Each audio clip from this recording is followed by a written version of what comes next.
এই যে বড় বউ, ওকে নিয়ে পীড়িত করলেই চলবে? এদিকে টেবিলের উপর যে এটো বাসনগুলো পড়ে রয়েছে সেগুলো মাজা কষা করবে কে? হ্যাঁ, কটা ঝি চাকর আছে? যাচ্ছি মা। চলো না দিদি, আমি তোমার সঙ্গে হাতে হাতে কাজ করি। ও বাবা, কি পীড়িত রে!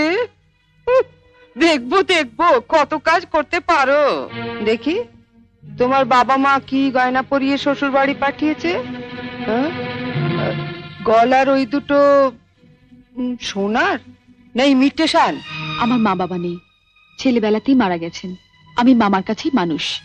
ও, মা বাবাকে খেয়ে বসে আছো? ধন্যি মেয়ে। এখানে এসে আবার তো নতুন করে মা পেলাম। ও বাবা, কি কাব্য মারা কথা রে বাবা। শিখে নাও মেজো বউ, শিখে নাও।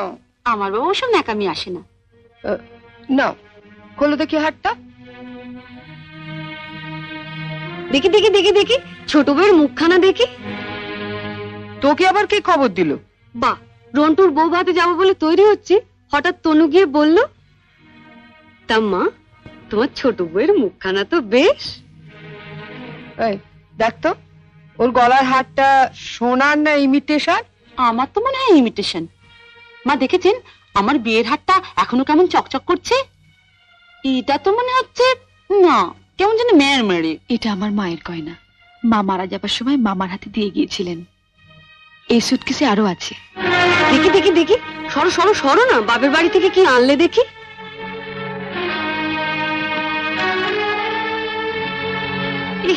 এ কি শাড়ি গো! ই মেয়ে, এ নিশ্চয়ই কোনো ভিখারি বাড়ির মেয়েকে বিয়ে করেছে তনু। আমাদের বাড়ি ঝিরাও এর কাপড় পরে না।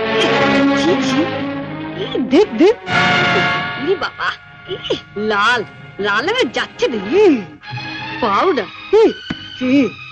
মা মা, আমি ঠিক বলছি মা, এ নিশ্চয়ই কোনো বস্তি বাড়ি মেয়ে, নইলে বিয়েতে কেউ এরকম শাড়ি দেয়? দেখ দেখ, বাহ, এই শাড়িটা কিন্তু বেশ, তাই না মেজে বৌদি? মোটামুটি। হ্যাঁ মা, আমাদের এখন আমাকে মানিয়েছে। খুব সুন্দর মানিয়েছে, ভালো, খুব সুন্দর। আমি এই শাড়িটা নিয়ে যাচ্ছি, রন্টুর বউ ভাতে পরে যাব। শোনো, রাত্রিবেলায় ভালো করে আমি এসে সুটকেসটা ঘেটে দেখবো, কিছু যেন শরীর রেখো না। মা, নজর রেখো। শাড়িটা রেখে যাও। রেখে যাবে মানে? শুনলে না, ও এটা পরে ওর বন্ধুর বউ ভাতে যাবে। বউ ভাতে যাবে? নিজের শাড়ি পরে যাক। বড়লোক বাড়ি বউ ভিখিরি মেয়ের শাড়ি ধরে টানাটানি করছে কেন? ও মা, মেয়ের কি চোপা গো! আসতে না আসতে। আমি বলছি শাড়িটা ছাড়ো। না, আপনার মেয়ে না বলছিল আমার মামা যেসব শাড়ি দিয়েছে তা নাকি ওদের বাড়ি ঝিও পড়ে না? তামা, আপনি আপনার মেয়ের বিয়েতে এমন একটা শাড়িও দিতে পারেননি যেটা পরে রন্টুর বউ ভাতে যেতে পারে? আপনি তো দেখছি মা আমার মামার চেয়ে বেশি বিক্রি। কি কি বললে তুমি আমার মাকে? বুকে খুব বাজলো না? ঠিক আমার বুকেও এমনি করে বেজেছিল যখন তুমি আমার পিতৃতুল্য মামাকে বিক্রি বলেছিলে। চুপ কর ছোট। না, তুমি তো যত নষ্টের গোড়া। ও আসার সঙ্গে সঙ্গে 7 তাড়াতাড়ি কেন নিজের ঘরে নিয়ে এলে এবার বুঝতে পারছি। এর মধ্যে ওর কানে বিষ ঢেলে দিলে। দিদি কোথায় বিষ পাবে যে ঢালবে? আপনি আর আপনার মেয়ে তো বিষের জমিদারি নিয়ে রেখে দিয়েছেন। ছোট, শাড়িটা দিয়ে দে। না, আমার মামা খুব গরিব, বিয়েতে আমাকে ভালো শাড়ি না দিতে পারলেও এই শাড়িটা অনেক কষ্টে কিনে দিয়ে বলেছিলেন, বাড়ির যিনি গুরুজন তার পায়ে দিয়ে প্রণাম করো।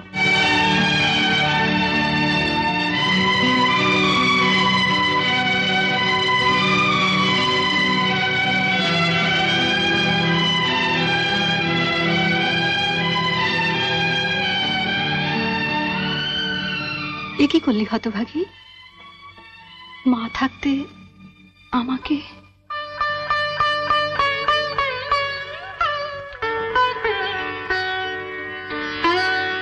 ছোটবেলায় মাকে হারিয়েছি, কত আশা নিয়ে বাড়িতে এসেছিলাম, নতুন করে আবার মাকে পাবো।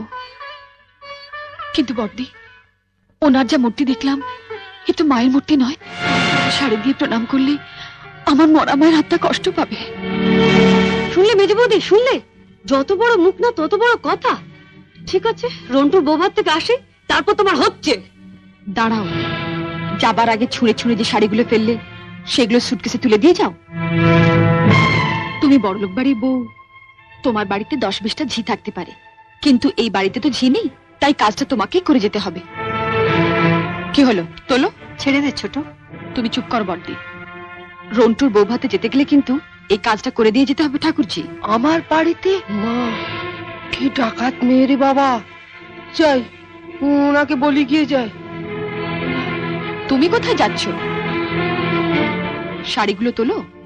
মেজো বৌদি,